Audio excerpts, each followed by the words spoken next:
Баршаңызға қайырлы күн достар. Бүгін сіздерге ананас деп аталатын салаттың рецебін ұсынғым келеді. Мерекелік дастарханға, жалпы дастарханға қойған кезде өте ерекше, әдемі көрінеді.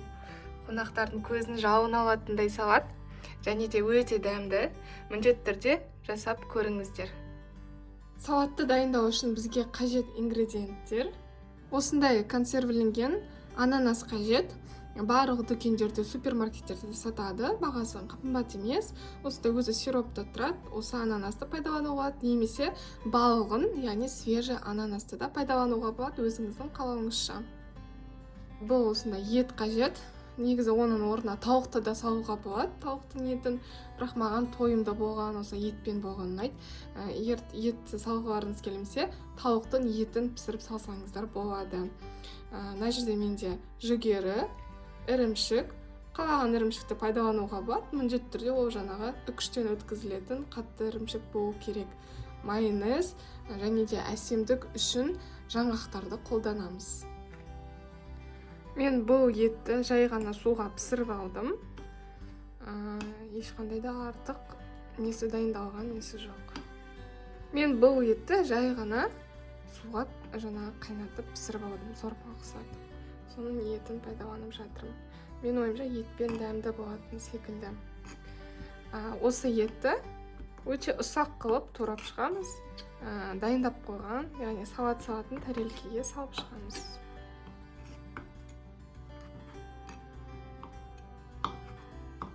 Мұны өте ұсақ қылып тураймын.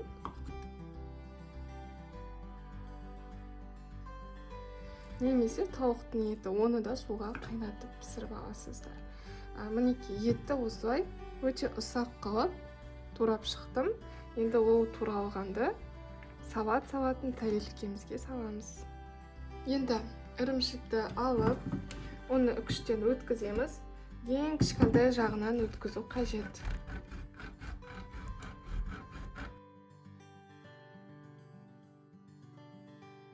Енді осының үстіне майонезді саламыз. Майонезді осындай кондитерлік қапшыққа немесе целлофанға салып алсаңыздар, осылай сығып салуға өте ыңғайлы. Осылай жеткілікті. Енді ананасты алып, оны да ұсақтап тураймыз, бірақ қатты ұсақтап қажет емес. Қазір көрсетем, соломка ретінде сияқты турап шығамыз. Осы өзіңіздің тарелкеңізге жететіндей қылып турайсыз. Мен бір порция қылып жасап жатырмын, яғни бір тарелкеге жететіндей қылып. Сізде бірнеше тарелке болса, оны өзіңіз ингредиенттерді көбейтесіз. Міне осылай турап шығамыз. Міне жұқа, бірақ жай ғана осылай туралған. Жұқа болып туралған болу керек. Жеген кезде ыңғайлы болуы үшін.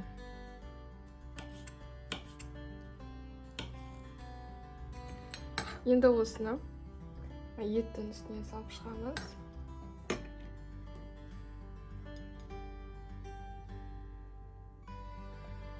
Бұның да бетін майонезбен жауып шығамыз.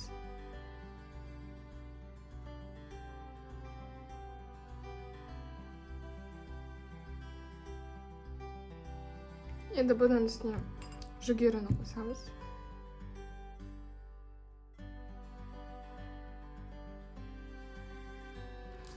Майонезбен жабамыз тағы да.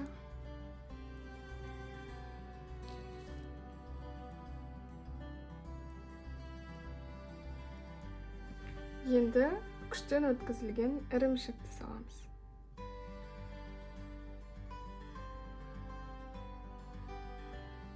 Енді майонезді тор көз ретінде салып шығамыз.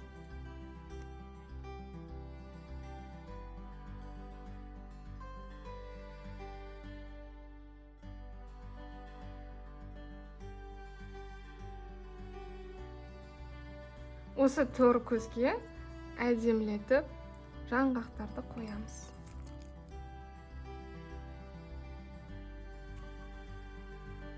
Енді укроппен немесе осындай ақжелкенмен, яғни аскөкпен әсемдеуге болады, бірақ бұл міндетті емес.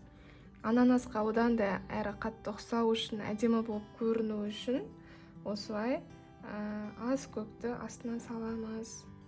Негізі бұл жерге укроп әдемі үйлеседі, бірақ менде қазір қолымда укроп жоқ. Сол себептен де осындай ақ желкенді пайдаланамын. Өте жіңішке қылып үзіп аламыз. Солай әдемі қылып салып шығамыз.